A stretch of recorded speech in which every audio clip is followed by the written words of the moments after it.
அனைவருக்கும் வணக்கம். இப்படி ஒரு வீடியோ வந்து உலகத்திலே நீங்கள் பார்த்துருக்க முடியாது. அப்படிப்பட்ட ஒரு வீடியோ தான். என்ன அப்படின்னு சொன்னால், என் கையில் ஒரு கடலை இருக்குது, ஒரு டைப்ஸ் ஆஃப் கடலை இருக்குது. இங்கே 3 விதமான விலையில் எண்ணெய் இருக்குது. ஒரே கடலில் ஆட்டப்பட்ட 3 விதமான எண்ணெய். ஒன்று மரச்செக்கு, கல்ச்செக்கு, இன்னொன்று வந்து இரும்பு செக்கு, இன்னொன்று எக்ஸ்பெல்லரில் ஆட்டினது. சேம் கடலையை. அதே மாதிரி தான் இங்கே வந்து பார்த்தீங்க அப்படின்னு சொன்னால் வித்தியாசமான கடலை இருக்குது. வித்தியாசமான தரத்தில், டிஃப்ரெண்ட் டைப்ஸ் ஆஃப் குவாலிட்டியில் டிஃப்ரெண்ட் டைப்ஸ் ஆஃப் கிரவுண்ட் இருக்குது. இங்கே வந்து 70 இருக்குது, 70 ருபீஸ்க்கு இருக்குது, 80 ருபீஸ்க்கு இருக்குது, 90 ருபீஸ் இருக்குது, 100க்கு இருக்குது, 110 ருபீஸ்க்கு பெர் கேஜி கடலை இருக்குது, கிரவுண்ட் இருக்குது.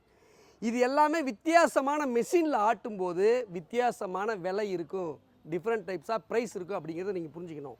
புரியுதுங்களா? ஏன்னா ஒரு பக்கம் 300 ரூபாய்க்கு விற்பாங்க, ஒரு பக்கம் 250 ரூபாய்க்கு விற்பாங்க, ஒரு பக்கம் 280 ரூபாய்க்கு விற்பாங்க, ஒரு பக்கம் 250க்கு விற்பாங்க, 200க்கு விற்பாங்க, 280க்கு விற்பாங்க, 300 விற்பாங்க. ஆனால் எல்லாமே எப்படி உற்பத்தி பண்ணுறதுன்னு நீங்கள் தெரிஞ்சுக்கிட்டு நீங்கள் வாங்கணும். அதனால் நீங்கள் போன உடனே அங்கே அவ்வளோ விலைக்கு விற்கிறாங்க, இங்கே இவ்வளோ விலைக்கு விற்கிறாங்கன்னு கேட்காதீங்க. எந்த தரத்தில், எந்த இயந்திரத்தில் உற்பத்தி பண்ணுறாங்கங்கிறத பாருங்கள். Which type of seeds quality, which type of machine they producing, அதை நீங்கள் பார்க்கணும். நன்றி.